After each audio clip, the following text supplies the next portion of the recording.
आज 9वीं कक्षा की पुस्तक गंगा के पाठ 1 की व्याख्या देखेंगे।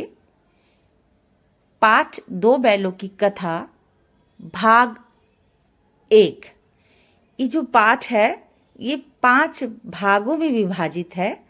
आज हम भाग 1 की व्याख्या सुनते हैं। स्वर हैं डॉक्टर नीरू मोहन। लेखक गधे के माध्यम से समाज की जटिलताओं और उसके मूल्यों की विडंबना पर गहराई से प्रकाश डालते हैं। गधा, जिसे बुद्धिहीन और मूर्ख समझा जाता है, वास्तव में अपने सीधेपन, सहिष्णुता और सहनशीलता के कारण इस उपाधि का भागी बनता है। यह तय करना कठिन है कि गधा वाकई में मूर्ख है या उसकी सहनशीलता और शांत स्वभाव ने उसे मूर्ख कहलाए जाने की आदत डाल दी है। अन्य जानवर जैसे गाय या कुत्ता अपनी सीमाओं के भीतर आक्रामकता दिखाते हैं, लेकिन गधा अपने स्वभाव में स्थायी रूप से सहनशील और क्रोध रहित बना रहता है। चाहे उसे कितना भी कष्ट दिया जाए या कितना भी घटिया खाना खिलाया जाए, वह कभी असंतोष व्यक्त नहीं करता।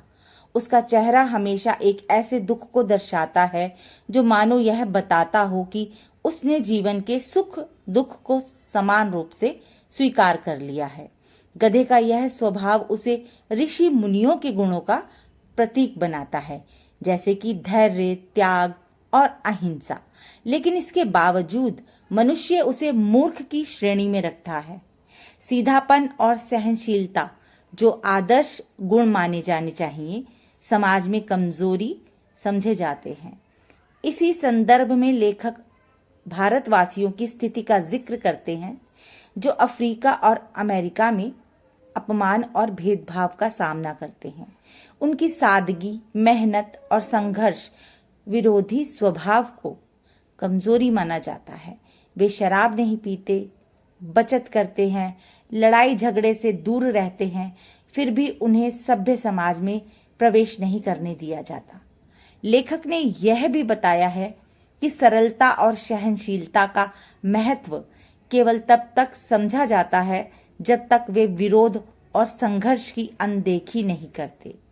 उदाहरण के लिए, जापान को सभ्य और शक्तिशाली केवल इसलिए माना गया है क्योंकि उसने विजय प्राप्त की और अपने विरोधियों को हराया। लेखक हमें यह सोचने पर मजबूर करता है कि क्या वाकई सीधापन और सहनशीलता समाज के लिए सही नहीं है। गधा केवल एक प्रतीक है जो समाज की उस सोच को चुनौती देता है जो शांतिपूर्ण और सरल स्वभाव को कमजोरी मानता है। लेखक ने गधे के छोटे भाई की तुलना करते हुए दोनों के स्वभाव और गुणों पर व्यंग्यात्मक ताना मारते हुए ढंग से चर्चा की है। बैल को गधे की तुलना में थोड़ा कम मूर्ख बताया गया है। गधा पूरी तरह से सहनशील और ना गुस्सा करने वाला होता है, जबकि बैल में असंतोष प्रकट करने की क्षमता होती है। यह असंतोष वह कभी मारने के रूप में, कभी अड़ियल स्वभाव दिखाकर और अन्य तरीकों से व्यक्त करता है। बछिया के ताऊ जैसे मुहावरे का उल्लेख यहाँ दर्शाता है कि बैल को समाज में जिद्दी या अड़ियल प्रवृत्ति का प्रतीक माना जाता है, जबकि गधे को पूरी तरह से भोलेपन और मूर्खता का। लेखक के अनुसार बैल का स्वभाव उसे गधे की तुलना में कम सहनशील बनाता है और इसीलिए गधे को सहनशीलता और त्याग का सबसे ऊंचा प्रतीक मानते हुए बैल का स्थान सबसे नीचे रखा गया है। लेखक ने बैलों की भावनाओं और उनके मालिक के प्रति प्रेम और लगाव से इस पाठ में सब कुछ उजागर किया है। झूरी ने बैलों को अपने ससुराल भेज दिया, लेकिन बैलों को यह समझ नहीं आया कि उन्हें क्यों भेजा जा रहा है।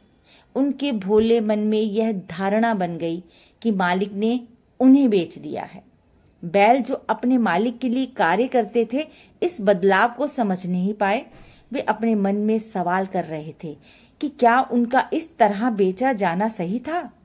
गया तो झूरी का साला था, उन्हें ससुराल ले जाने की कोशिश करता है, लेकिन बैलों की नाराजगी और असहयोग से उसे बहुत परेशानी होती है।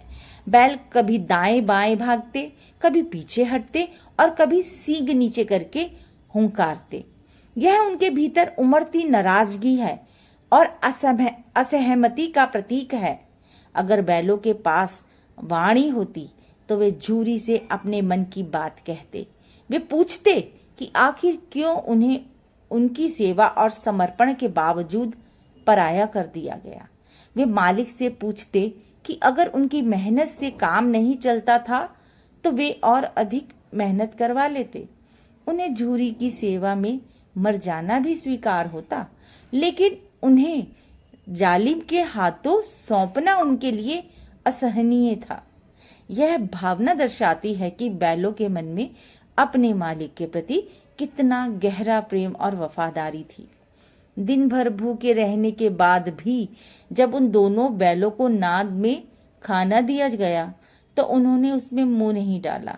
इसका कारण केवल शारीरिक थकान नहीं था, बल्कि उनके दिल पर छाया हुआ भारीपन था। उन्होंने जिस स्थान को अपना घर माना था, उससे अचानक छूट जाना उनके लिए धक्का लगने जैसा था। नया घर, नया गांव और नए लोग उनके लिए अजनबी और बेगाने थे। यह उनका अपने पुराने जीवन और परिचित वातावरण से गहरा जुड़ाव और लगाव दिखाता है। एक दूसरे को तिरछी नजर से देखना और फिर लेट जाना उनकी असहायता और दुख को व्यक्त करता है, लेकिन इस दुख में भी उन्होंने हार नहीं मानी। जब गांव में सब सो गए तो दोनों ने मिलकर पगहे तोड़ने का फैसला किया। उनके भीतर अपने घर लौटने की तीव्र लालसा ने उन्हें अद्भुत शक्ति दी। ये पगहे जो बहुत मजबूत थे और जिन्हें तोड़ पाना मुश्किल था, उनकी इच्छा शक्ति के आगे टिक नहीं सके।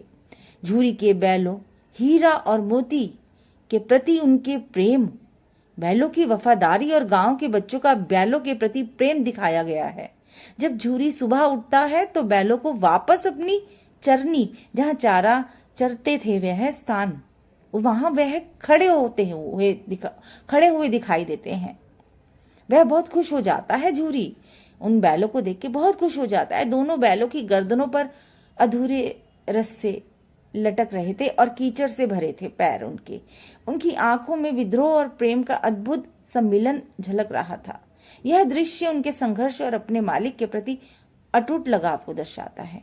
झूरी का अपने बैलों को गले लगाना और उनके प्रति प्रेम पूर्ण भावनाएं मानवीय और पशु संबंधों की गहराई को उजागर करती है।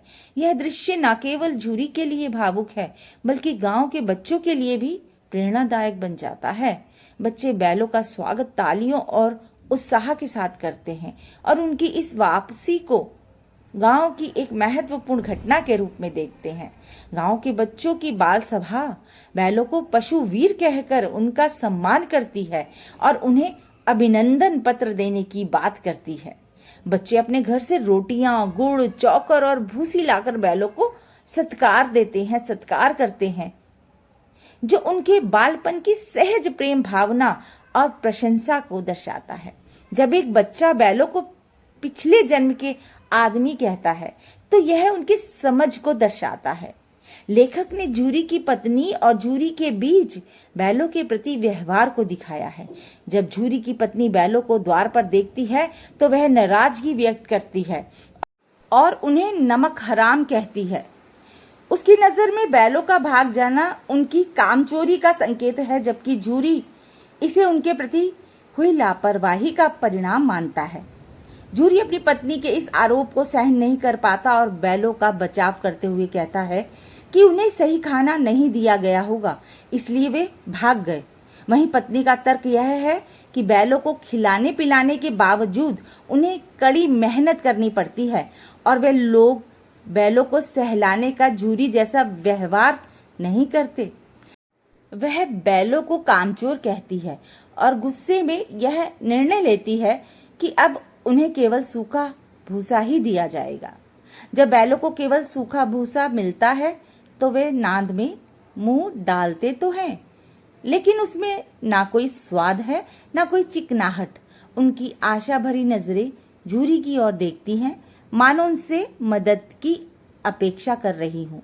झूरी को बैलों की यह हालत देखी नहीं जाती और वह मजदूर से थोड़ी खली डालने के लिए कहता है, लेकिन मजदूर मालकिन से डरता है और उसके डर के कारण वह इनकार कर देता है और कहता है कि बाद में झूरी भी मालकिन की तरफ से ही उसे डांट मारेगा। मतलब वह भी मालकिन की भाषा ही बोलेगा जब मालकिन उसे डांटेगी। वो अपने सेवक की जो मजूर है उसकी तरफ नहीं लेगा। आज पहला भाग यहीं समाप्त होता है। पहले भाग की व्याख्या यहीं समाप्त होती है। अगली कक्षा में मिलेंगे दूसरे भाग के साथ।